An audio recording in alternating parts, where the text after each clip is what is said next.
In our headlines on this Wednesday afternoon, October 25th, here in South Korea. Addressing the audience at this year's Future Investment Initiative in Riyadh, President Yoon Suk-yeol underscored Korea's reliability as an investment partner, later adding that mutual trust is essential in ensuring lasting trade before heading to Qatar on the second and final leg of his Middle East agenda. Meanwhile, Israeli naval authorities reportedly offset Palestinian militant divers from infiltrating Israeli territory from the sea, as UN relief workers in Gaza warn of being forced to halt humanitarian efforts in the absence of much-needed fuel supplies in the conflict-affected region. Back here in Korea, findings for August show the number of births at its lowest and the number of deaths at its highest, pushing the country's natural population down by over 11,000, its deepest decline thus far this year, further extending a troubling trend that began roughly 4 years ago. President Yoon Suk-yeol is now in Qatar and scheduled to sit down with his Qatari counterpart Sheikh Tamim bin Hamad Al Tamim tomorrow, that is Wednesday local time. Our senior correspondent Oh Soo-young has a preview of the presidential agenda in Doha and more. President Yoon Suk-yeol will seek to expand Seoul's relations with Doha beyond energy and construction to new emerging industries and ramp up cultural exchanges as they look to elevate their relations upon 50 years of bilateral ties next year. Landing in Doha on Tuesday, President Yoon became the first South Korean leader to make an official state visit to Qatar, continuing his Middle East diplomacy this week. Ahead of his summit on Wednesday with Emir Sheikh Tamim bin Hamad Al Thani, Yoon told a local media outlet that over the past half-century, South Korea and Qatar worked and prospered together, especially in the energy and construction sectors. He noted how Qatar is South Korea's second-largest supplier of liquefied natural gas, greatly contributing to its energy security, while South Korean firms have participated in numerous construction projects in Qatar, including the Lusail Expressway and the iconic National Museum of Qatar. However, Yoon said as Seoul explores ways to participate in Qatar's National Vision 2030, the two countries will seek to broaden the scope of cooperation centered on energy and construction to all areas, including investment, defense industry, farming, culture and interpersonal exchanges, so that people of both countries can enjoy more practical benefits. Upon his arrival in Doha Tuesday, Yoon attended the opening of the Korean Pavilion at the Doha International Horticultural Expo, showcasing a Korean-style garden along with the country's smart farm and agricultural technology. The governments of both countries also plan to revise the Smart Farm Cooperation MOU on the occasion of this state visit and systematically promote specific cooperation projects such as the creation of a smart farm technology complex. Following the Leaders' Summit on Wednesday, the South Korean president will attend a business forum with some 300 corporate leaders from both sides to encourage investment and collaboration in energy sectors like LNG and renewables, advanced technologies, health and cultural content. He will also speak with young Qataris, paying a visit to Education City, home to some of the world's leading institutes, startup incubators and technology parks, promoting collaborations with South Korea going forward in future industries. Oh Soo-young, Arirang News, Doha. Now, prior to departing for Qatar on Tuesday, President Yoon Suk-yeol addressed an annual investment forum in Riyadh as part of his final schedule there. What's more, Saudi Crown Prince Mohammed bin Salman graciously drove him to that event. Our presidential correspondent Kim Do-yeon has details. At this year's Future Investment Initiative, dubbed the Davos in the Desert in Riyadh, President Yoon Suk-yeol appeared as a special guest on Tuesday, walking in with Saudi Arabia's Crown Prince Mohammed bin Salman. There, President Yoon used the stage to promote South Korea as a reliable investment to the participants, made up of 6,000 global business and finance leaders, including the CEOs of JP Morgan and Citigroup. 대한민국의 근면과 신뢰를 확인한 사우디 등 중동 국가들은 더 많은 공사를 맡겼으며 이는 부존 자원도 별다른 기술도 없었던 대한민국이 한강의 기적을 일구어 나가는 출발점이 됐습니다. He also explained that while South Korea started with infrastructure construction in the Middle East, it's now leading in new technologies, including batteries, semiconductors, and EVs. The keynote speech was followed by an interview session with Scott Snyder, a director for the program on U.S.-Korea policy at the Council on Foreign Relations think tank. While answering questions on bilateral relations with Saudi Arabia, the South Korean president said mutual trust was one of the driving forces behind enhanced cooperation. 그동안 한국은 다른 선진 국가들이 오랜 세월 이룩한 그 산업화를 단기간에 압축해서 성장을 이뤄냈기 때문에 이러한 경험을 사우디와 공유해서 사우디가 추진하고 있는 이 첨단 산업화가 빠른 속도로 이루어질 수 있도록 협력의 폭을 확대할 것입니다. He also emphasized that people-to-people exchanges will play an important role in keeping the momentum going for the bilateral relations. In the audience, Bin Salman listened to the whole interview and showed support for President Yoon. In fact, according to the top office, the Saudi Crown Prince made a surprise visit to the guest house to meet Yoon before the FII and spoke candidly for around 20 minutes, sharing hopes that discussions during the state visit will yield results. He then drove President Yoon to the venue.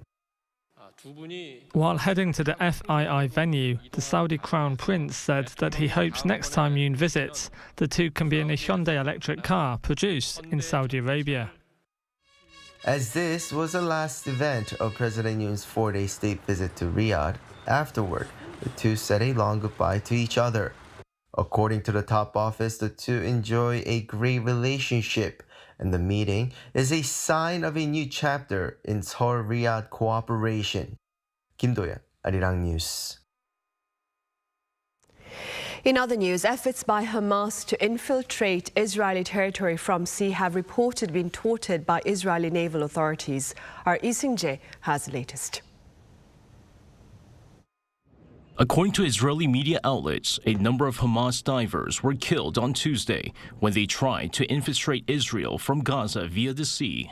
Israel Defense Forces say at least 6 divers were killed, although the exact number has not been confirmed. Reports say Israel's Navy forces spotted the group entering the sea from a tunnel and opened fire at the divers, killing them. Meanwhile, the UN agency responsible for Palestinian refugees warned it cannot continue to bring in more humanitarian aid into Gaza without more fuel being supplied. The United Nations Relief and Works Agency for Palestine refugees in Near East said Tuesday that if more fuel isn't delivered to the war-torn region, it will be forced to halt humanitarian operations by Wednesday night. Israeli Daily Haaretz reported on Tuesday that negotiations for the release of a large number of hostages are underway after Hamas released 2 elderly Israelis earlier this week and 2 Americans last week. According to sources familiar with the negotiations, Qatar, Egypt, and other countries are negotiating with Hamas over the release of multiple hostages.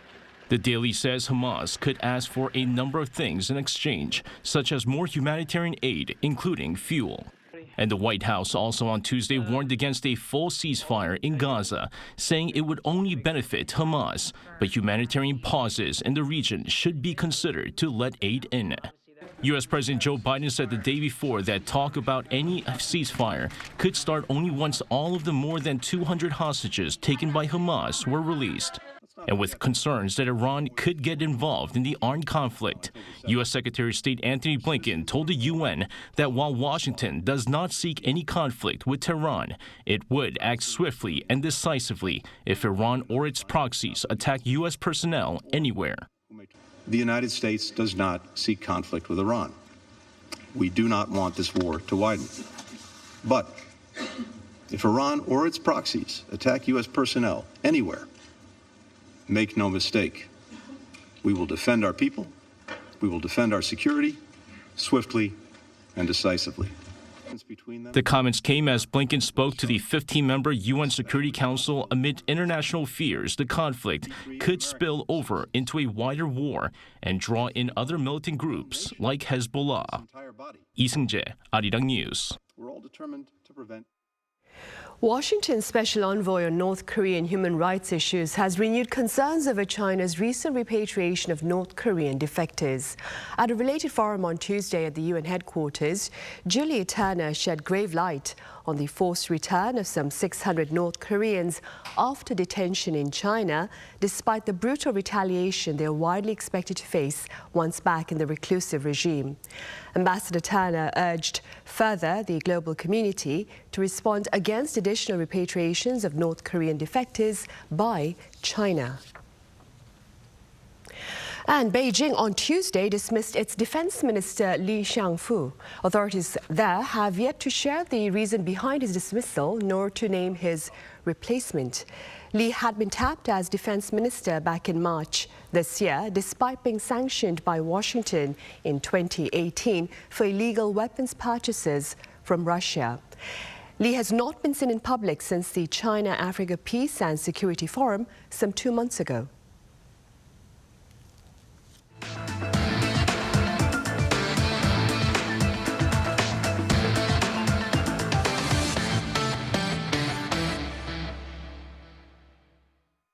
For the first time in 8 months, consumers here expect higher inflation amid rampant fluctuations in global oil prices. According to the Bank of Korea on this Wednesday, the Consumer Sentiment Index in October projected consumer prices for next year at 3.4%, up 0.1 percentage point on month. Bank officials are linking the latest finding to concerns of the potential ripple effects of the fresh violence between Israel and Hamas. Despite hopes to the contrary, Korea's troubling demographic trend persists, with the country's natural population in August retreating by its biggest margin thus far this year. Our Moon Hae-ryun reports. South Korea's population crisis continues as it logs the biggest natural population decline this year. According to data released by Statistics Korea on Wednesday, 18,984 births were recorded in August, nearly a 13% drop compared to the same month the year before. All major regions saw a decline in the number of births, with a single exception of Dokdo province. This is the lowest number of births for the month of August since data was first compiled in 1981. The number of deaths surpassed the 30,000 mark in the same month for the first time since January this year, for the highest number of deaths in August on record. With the number of births at its lowest and the number of deaths at its highest, the natural population decline came to over 11,000, the biggest drop so far this year. South Korea has been seeing a natural population decline calculated by subtracting the number of deaths from the number of births for 46 months straight. Concerns over the country's demographics were heightened even further by the declining number of marriages. August this year saw the lowest number of people wed for that month, coming in at just over 14,000, a drop of 7% on year. The number of registered marriages had seen a slight increase at the beginning of the year on the back of eased COVID-19 restrictions enabling people to host weddings, but began to show fluctuations in April. Figures dipped for April before rising again in May, only to decline once again through to July. The number of divorces also showed a decline of around 2% on year, coming to just over 8,000. Moon Hae-ryun, Arirang News.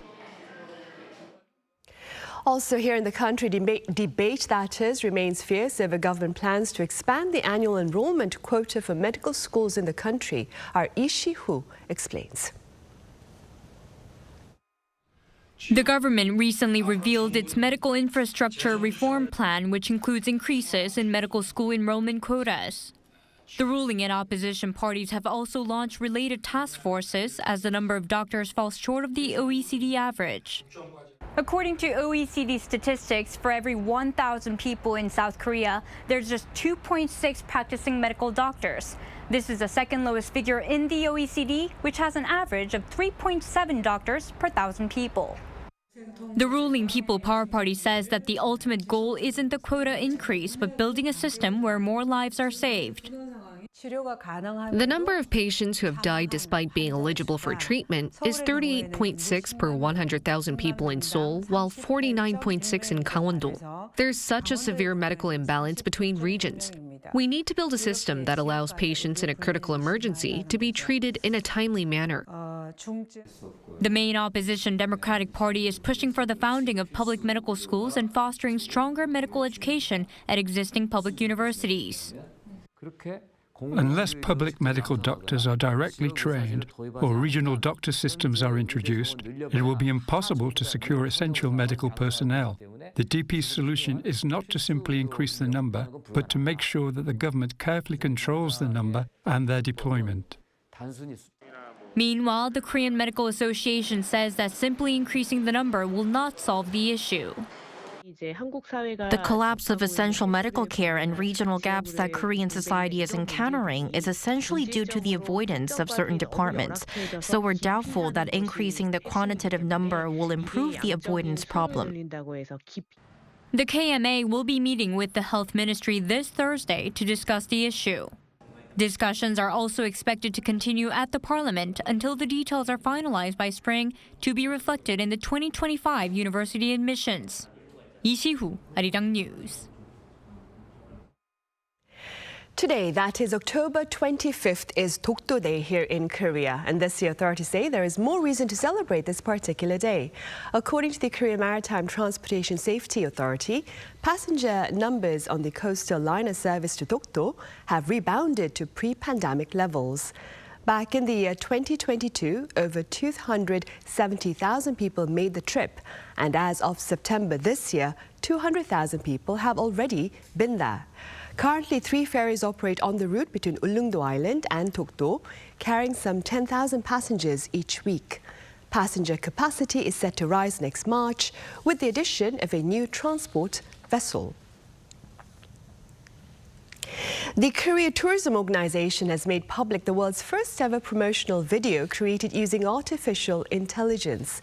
The video comes in celebration of Visit Korea Year 2023 and 2024 and is called What If Vincent van Gogh Visited Korea. It showcases famous tourist attractions in the country with the artistic styles of 11 renowned painters from around the world, including Van Gogh, Monet and Klimt. Copyright issues were addressed by selecting artists whose works have been in the public domain for over 70 years. The organization collected over 1,100 images of artworks from the painters, taking 6 months to create the video. Farmers here in Korea are seeking to move away from chemically intensive farming practices to more biologically based sustainable efforts to ensure better produce and more. Our Yoon has details. Dubbed the home of Tanger, this is a Halla Mountain tangerine farm on Jeju Island. The dark green leaves and healthy fruit are noticeably different from those in other farms. As soon as people walk in, they ask what I used. They ask me what I'm keeping to myself. They ask for the secret. These are the effects of moving away from conventional farming methods and using microorganisms that strengthen the soil and prevent diseases and pests. Now, this is Gangneung City in the Gangwon-do province, known for its vegetables grown in the highlands. Healthy cabbage is grown at 1,100 meters above sea level, and the problem of dealing with rotting roots has disappeared. The crop conditions are quite good this year. Last year, we couldn't use a single head of cabbage due to warts, but there were none this year. This was the case not only for Mr. Kim's 66,000 square meter cabbage farm, but the 82,000 square meters making up other mountain farmlands in the area also had a good harvest season. This year was the first time that more than 30 cabbage farmers of highland cabbage boldly moved away from traditional farming methods and reaped success with a new microbial farming method. The farmers here in Gangwon-do province made a 10-ton container specifically for the purpose of cultivating microorganisms for their farming, and it has paid off. In the process of microorganism cultivation, there are many metabolites produced, which not only control pests, but also promote crop growth. And because the farmers do the cultivating themselves, this is a low-cost and high-efficiency farming method. Additionally, there are 30,000 farms that have started using a chitin and gelatin decomposition microbial farming method. As the farming and agriculture industry adapts to the growing importance of practicing carbon neutrality, more farmers are expected to introduce various eco-friendly farming methods that will also be passed down to future generations. Yoon, Arirang News.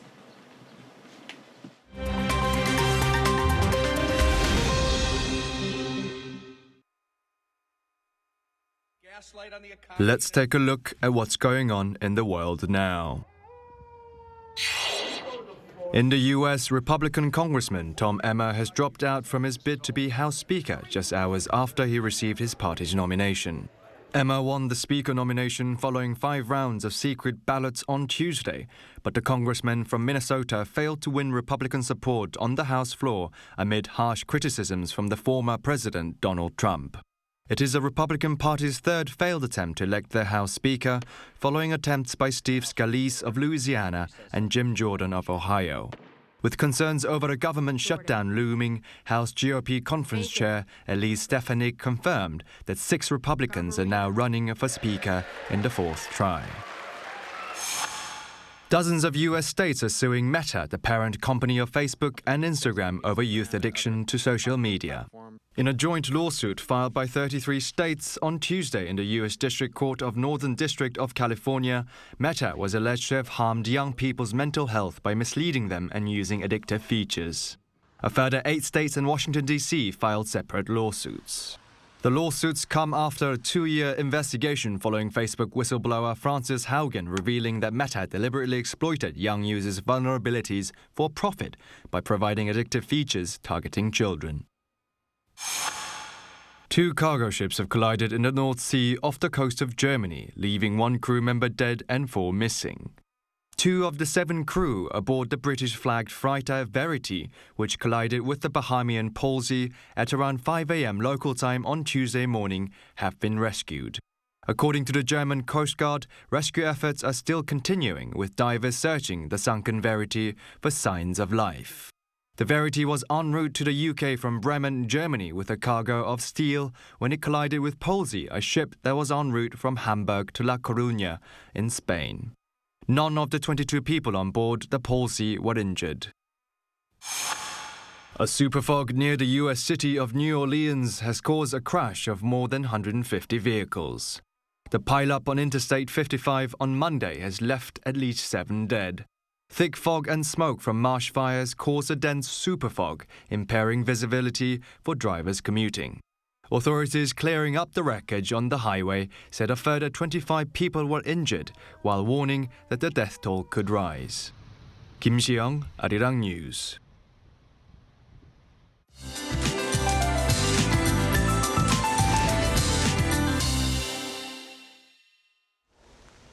Good afternoon.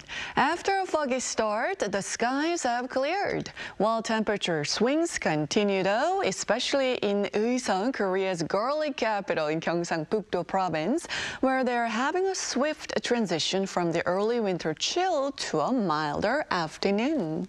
About defined as a situation in central regions and Chungcheongdo provinces, dust levels might spike higher than their usual morning and evening standards. But the rest of the country, fortunately, should be able to breathe easy today. The south is in for a treat under sunny skies with plenty of autumn warmth. Highs in Seoul will be about 3 degrees warmer today at a cozy 22 degrees Celsius. We are eyeing some rain creeping into the forecast for central regions and Jeollado provinces starting late tomorrow afternoon and tapering off by Friday at dawn. Then come Friday, eastern regions will have a rainy day. But promising weather returns just in time for the weekend. That's Korea for you, and here's a look at the international weather conditions.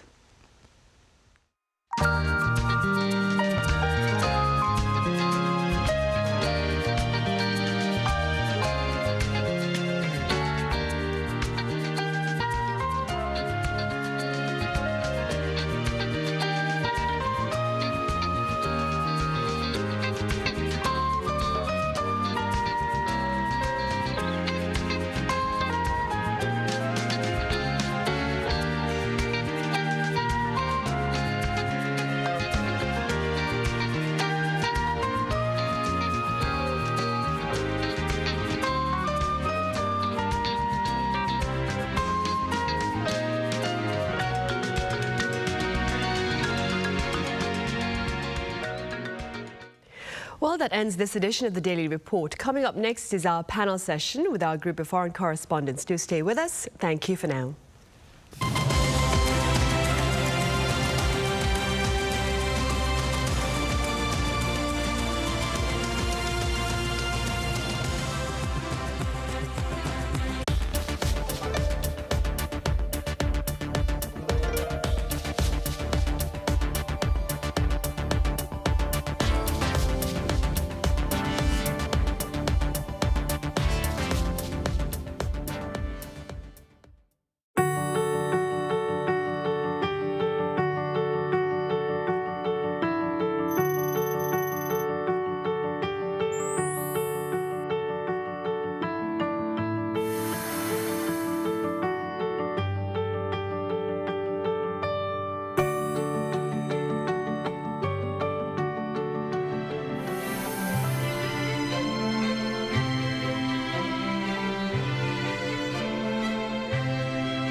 아시아 최고의 영화 축제 제28회 부산국제영화제를 지금 시작하겠습니다.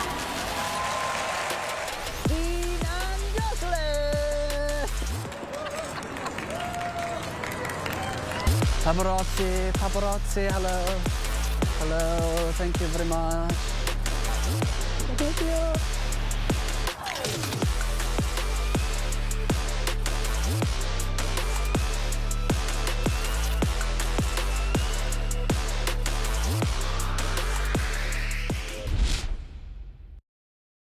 So the movie you're watching today is Open the Door.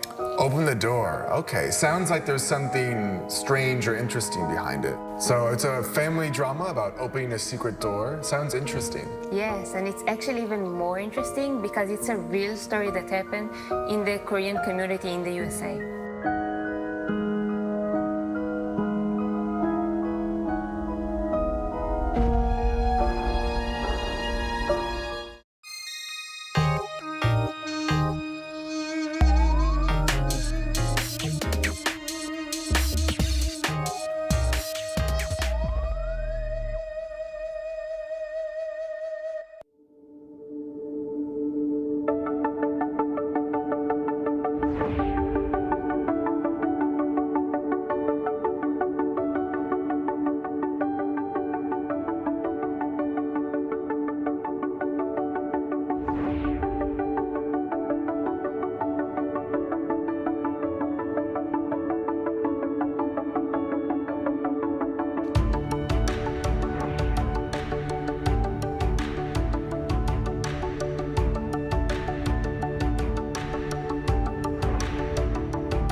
simply contour. India, the United Kingdom, New Zealand. Woo!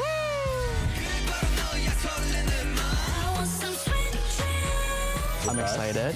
Are you excited? Of course. Yeah.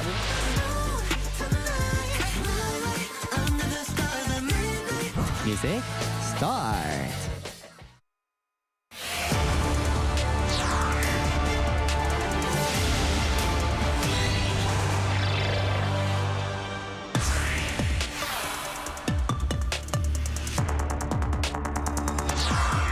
There has been a steady session of military exercises among Seoul, Washington and Tokyo as the three countries seek to strengthen their combined defense posture against regional security threats posed by Pyongyang. So are these combined military drills keeping North Korea's provocations at bay? What are the implications of Russia seeking security talks with North Korea and China? And how do such trilateral security interactions look to affect South Korea's bilateral ties with Russia and China? Welcome to Issues and Insiders. It's that time of the week during which we touch upon stories here on the peninsula, making headlines, of course, elsewhere as well. And for this, I have Thomas Maresca here in the studio with me. Thomas, it's been a while. Welcome back. Thanks. Great to be here. I also have Andres Sanchez-Brown with us. Andres, as always, welcome. Thank you. Always a pleasure to be here. Thomas, let's begin then with details about the Seoul, Washington anti-submarine warfare exercise near Guam, I believe.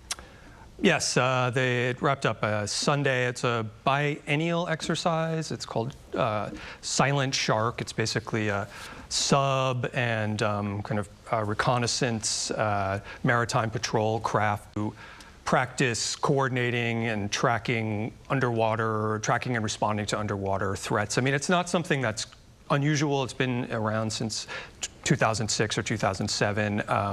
But, you know, I guess it's interesting in the scope of how it fits into this context of just this really increased and consistent cooperation between U.S. and South Korea in terms of military exercises and, you know, the tempo and the scope of them as well. And, you know, this month we've also seen the arrival of an aircraft carrier in Busan, a B-52 bomber arrived here as well. So, you know, it fits within that context. But, you know, it wasn't anything, I think, unusual on its own. And Thomas, do you suppose these steady sessions, if I may, of military exercises are perhaps keeping North Korea's provocations at bay? It's always hard to try to guess what drives decisions in North Korea, but we haven't seen a missile launch in a while, that's true. Although I think historically the greater number of exercises has kind of had the opposite effect. I mean, North Korea has often used U.S.-South Korean joint drills as a pretext for conducting its own tests, or at the very least making belligerent statements. I mean, they always frame the justification for their weapons development as a response to the rising tensions and hostilities on the peninsula caused by the U.S. and sort of South Korea as a puppet of Washington, as they would put it. So historically, I think it's had the opposite effect. This time around, I think most observers are waiting to see if North Korea is going to launch this. They're trying to make a third attempt at launching a military reconnaissance satellite into orbit. They've already said they were going to do it in October. The month's almost over. We still don't know if that's going to happen or if there is a delay, why. But so I would say, generally speaking, it's not the type of thing that slows down North Korea. I mean, I'm sure they're aware of it and maybe they're getting some kind of message. But yeah, that's what I would say. Right. And in the meantime, Andres, also back this past weekend, I believe Seoul, Tokyo and Washington held their first ever combined air drills as well. Could you tell us a bit about that also? Yes, these air drills were significant, I think, for a number of reasons in regards of what kind of message they're sending. As you mentioned, these are the first ever air drills conducted by the three countries, the U.S., Korea, and Japan. This implies, for example, there were U.S. F-15 fighters, there were Korean F-16s, there were Japanese F-2s, which is the Japanese rendition for the F-16. In terms of interoperability, this was important because it has never been done before. by the three countries. And then, of course, another really important aspect was the fact that a B-52 Stratofortress U.S. strategic bomber took part in these drills. This plane that actually landed in Korea for the first time last week. It did a flyover in the ADEX defense exhibition. But it was important, actually. I think it sends a very strong message. The fact that it actually did take part in these trilateral drills, because it is in line with what Seoul and Washington had agreed last year in terms of the so-called extended deterrence, and also what the three leaders discussed in Camp David this past summer. Now, last but not least, I think it's actually important to point out where the drills took place.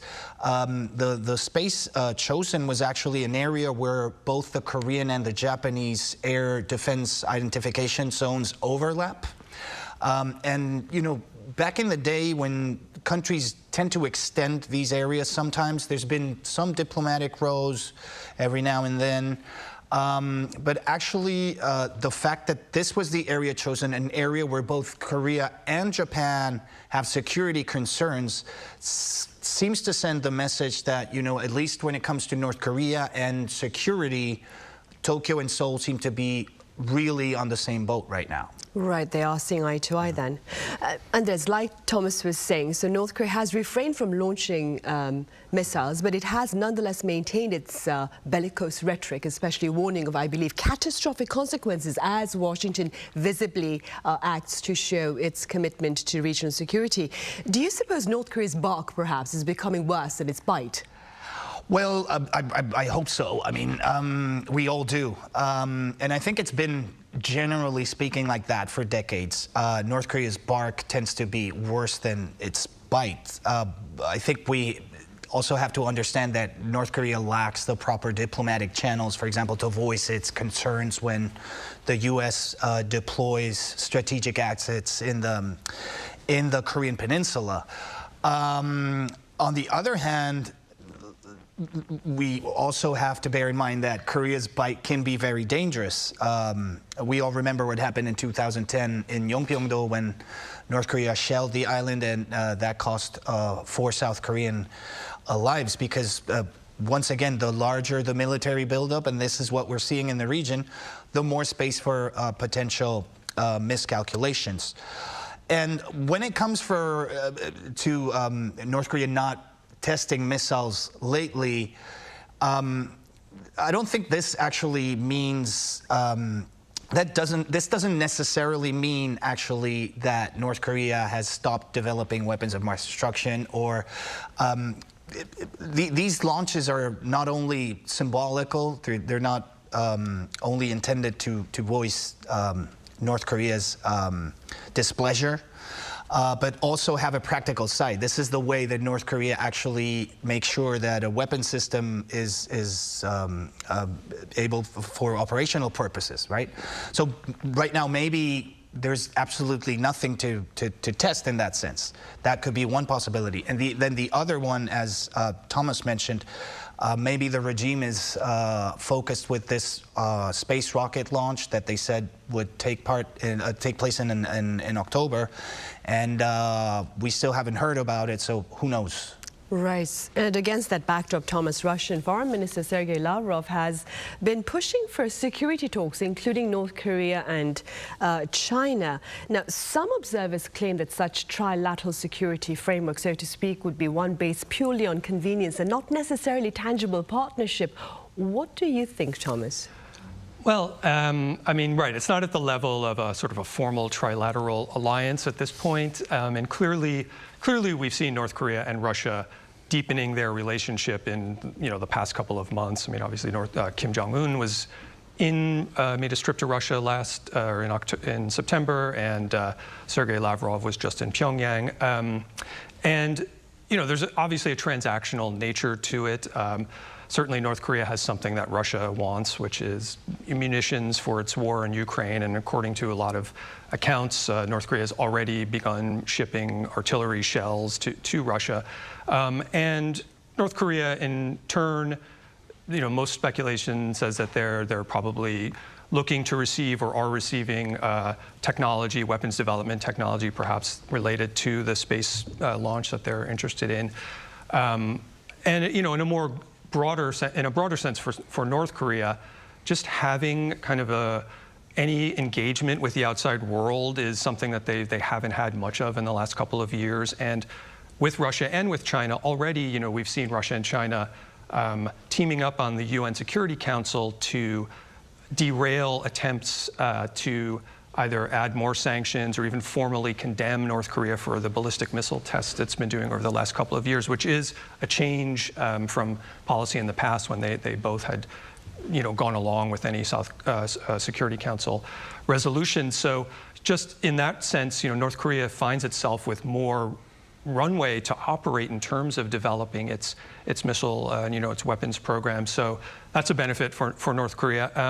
Where China fits in, I think China and Russia, we are seeing more of a deep kind of alliance that is really based on something that's meant to be a challenge to the, what they would say is the sort of Western, US-led Western hegemony of the world. Putin was just in China recently for this Belt and Road Forum, and we're seeing them be on the same side of a lot of global issues, even the Israel-Palestine issue. They've sort of spoken out from a certain perspective. So maybe North Korea is clearly the junior partner in this alliance, but there is, it does fit into this geopolitical lines being drawn a little more sharply in the past, and North Korea is clearly sort of falling on that side of it. Right. And staying with the same issue, Andres, do you see this trilateral interaction, the security front, perhaps, as affecting Seoul's bilateral ties with Moscow and Beijing, respectively? Well, ties with Moscow are already a little strained if you think about it, especially since the invasion of Ukraine and then Korea implementing sanctions like other Western countries did. And then we have Putin meeting Kim Jong-un in late September and having this summit where they were talking about military cooperation, whatever that means.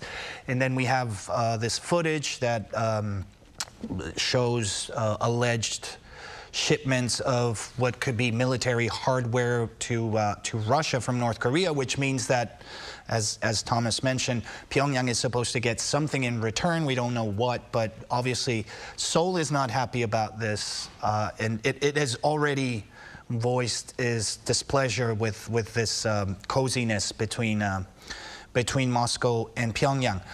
So trilateral conversations at that level obviously would not be well received, but as I say, it's not like the ties between Moscow and Seoul are really good at this point.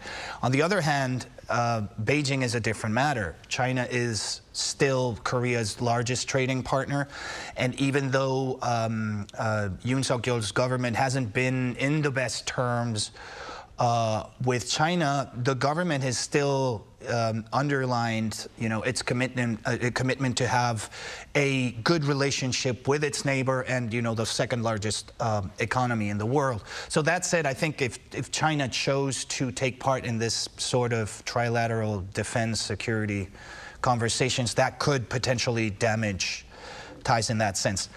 That said, I'm not really sure China would right now like those optics especially, because when it comes to in terms of defense, maybe the fact that North Korea and Russia are potentially dealing with illegal trade of weapons, I don't think China wants its image tarnished that way in the international arena, but who knows? Right, who knows, indeed. Thomas, staying with Andres' talk about how the Yoon administration, of course, is seeking to balance its ties, trade ties with China and its security ties with the US. It is seeking to set up a summit among the South Korean, Japanese and Chinese leaders within this particular year. Now, if that does take place, what issues do you suppose should top those trilateral talks? Right. Well, to follow on what Andres is saying, I mean, there still is such a important connection between, for everything we're saying about the geopolitical sort of lines being drawn. South Korea and China are, incredibly important trade partners. Japan as well in this region, and the three countries together are something like 25% of the global GDP. So it's important for all of them to maintain, a decent relationship. And I think all parties have expressed their desire to hold some form of trilateral summit. The most recent reporting I've seen was from in Japan. They announced, or they reported, that Seoul is looking to host it in Busan at the end of November. I think probably top of list certainly for China, they have expressed their concern about Seoul and Tokyo growing closer with the U.S. in terms of, security relationship and some, economic, components of that security relationship. I mean, China was outspoken about the Camp David summit, and certainly some gestures questioning its behavior in the South China Sea. So I think that's probably, something that China is going to look for some reassurance about, how to navigate that relationship. Japan and South Korea, also it's in their interest to maintain their economic ties with China. I mean, they may have North Korea-related concerns that they would want to bring up with Beijing, just in terms of the influence that Beijing may have over North Korea to kind of keep it in check. The other statements, there have been a few things that have been sort of said in the press. This would be a foreign minister level meeting, by the way. And most of the topics have been around stuff like addressing climate issues and sustainability and people-to-people exchanges. I mean, that's something that also I think could use a repair of some sort. I mean, China and South Korea particularly have seen their relationship sour over the last several years. Certainly the THAAD issue and beyond kind of upset that, and China's popularity within South Korea is really at an all-time low. And we've seen Seoul and Tokyo really improve their relationship in the last couple of years. So it's an opportunity to kind of address those. I mean, maybe the really serious hot button things they won't bring up this time around. I mean, like Taiwan or something, I don't imagine would be on the table, but Right, issues that create too much animosity then. Yeah. And talking about Beijing, Seoul's ties with Beijing, Andres, Seoul, I understand, is drawing up contingency plans as Beijing stops its exports of graphite. Could you tell us a bit about that? Yes, the Ministry of Trade, Industry and Energy said yesterday that indeed it does have a contingency plan for this situation being that from December, China is going to require special permits if you want to import graphite, which is a key component in rechargeable batteries. So this measure, of course, could potentially hurt key players in the South Korean industry like Samsung SDI or LG Energy Solution, etc. Now, we don't really know exactly what the plan looks like just yet. But what we do know is that Korea is already trying to diversify its supply chains of graphite, because more than 90% of what these companies buy comes from China. So Korea's been trying to get some supplies from countries like Mozambique or Tanzania in Africa. The problem here is that there's not that much room to maneuver, because China controls 80% of the world supply of graphite. So it's definitely a situation we should keep an eye on and see how it develops. Right, indeed. And against that backdrop, Thomas, do you suppose geopolitical tensions, the ones that we face as we speak right now, are perhaps serving to promote a global drive towards deglobalization? I think clearly they're having an effect. I'm not an economist to know to the extent that even how much deglobalization is happening, or, I mean, clearly I think most agree that the era of, maybe the peak era of globalization is in the past. A lot of people time it to the end of the 2008 global recession when a lot of countries started to pull back, and it's obviously been accelerated in the last few years with from trade wars with China by Trump to COVID to, and clearly the line, the geopolitical lines drawn by Russia's invasion of Ukraine has accelerated that process. So, and you know, I think there are measurable things like capital flows, a lessening of merger and acquisition activity, certain signals that you know, indicate how much countries are pulling back from globalization. But at the same time, you know, China remains the largest exporter in the world, is still the largest exporter to the U.S. So, you know, is it deglobalization rolling back, or is it slowing down? I think it's hard for me to say, and you know, I think there's different opinions among economists.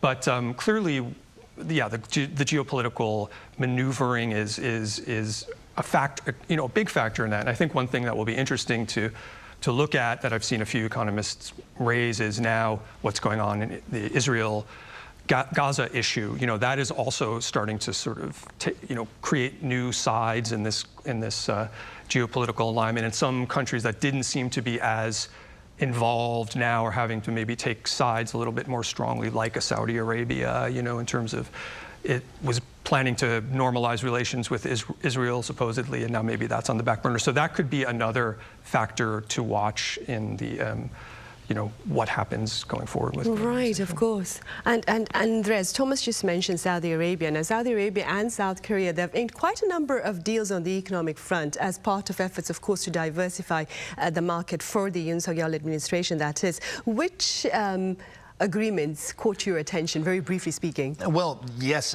there were in total something like 51 agreements signed, worth a total of more than 15 billion with a B USD. That's a lot. For example, you have Hyundai signing an agreement with Aramco. Aramco is the partially state-owned Saudi oil and gas company. It's the largest producer of crude oil in the world. Hyundai is going to build this gas plant in Saudi Arabia worth $2.4 billion. Then you have the Korean National Oil Corporation striking a deal also with Aramco for in order to establish a crude oil barrel reserve in Ulsan, where the headquarters of the Korean National Oil Corporation are, worth 5.3 million barrels, I think. But it's also interesting, some other companies, for example, Naver, struck a deal with Saudi authorities to build and manage digital replicas of Saudi cities in the cloud. Saudi authorities want to use these digital replicas of their city to run real-time simulations. So we're talking about big data, etc. And this is interesting because it's in line with one of the biggest goals of this trip, which was to diversify the kind of relations that Korea has with countries like Saudi Arabia or Qatar, which were basically based for decades mainly on construction and energy projects. So maybe now more people-to-people exchanges, agriculture, etc. Kind of exchanges can be built. Right, and more on future industries, I suppose. All right, Andres, as always, thank you very much for your time and your thoughts today. Thanks for having us here. Thomas, thank you so much for your insights. Thank you.